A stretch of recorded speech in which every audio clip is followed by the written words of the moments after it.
உத்தரகாண்டில் அமைக்கப்பட்டு வரும் நாட்டின் மிக நீளமான ரயில் சுரங்க பாதையின் இறுதிக்கட்ட பணிகளை ரயில்வே துறை அமைச்சர் அஸ்வினி வைஷ்ணவ் பார்வையிட்டார். மலைப்பிரதேசமான உத்தரகாண்டின் ரிஷிகேஷ் மற்றும் கர்ணபிரயாக் இடையே ரயில் பாதை அமைக்கும் பணிகள் நடைபெற்று வருகிறது. 16 சுரங்க பாதைகள், 12 துணை சுரங்கங்கள் என மொத்தம் 213 கிலோமீட்டர் தொலைவுக்கு ரயில் சுரங்க பாதைகள் அமைக்கப்படுகின்றன. அதில் 195 கிலோமீட்டர் தொலைவிலான பணிகள் நிறைவு பெற்று விட்டன.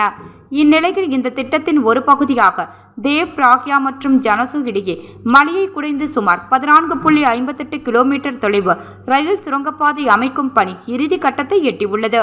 இது இந்திய ரயில்வே துறையின் புதிய மைல்கல் திட்டமாகும்.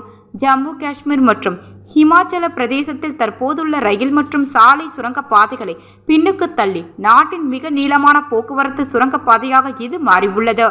இந்த சுரங்கப்பாதை ஓரிரு ஆண்டுகளில் பயன்பாட்டிற்கு வந்துவிடும் என்று எதிர்பார்க்கப்படுகிறது. இந்நிலையில் இந்த சுரங்கப்பாதையின் இறுதிக்கட்ட பணிகளை மத்திய ரயில்வே அமைச்சர் அஸ்வினி வைஷ்ணவ், உத்தரகாண்ட் முதல்வர் புஷ்கர் சிங் ஆகியோர் நேரில் பார்வையிட்டனர். இந்த சுரங்கப்பாதையின் மூலம் உத்தரகாண்டின் மலை மாவட்டங்களுக்கு செல்லும் பயண நேரம் வெகுவாக குறையும். ஆன்மீக தலங்கள், சுற்றுலா மற்றும் உள்ளூர் மக்களின் தொழில் வளர்ச்சிக்கு இந்த ரயில் சுரங்க பாதை மிகவும் முக்கியமானதாக இருக்கும் என்று நம்பப்படுகிறது.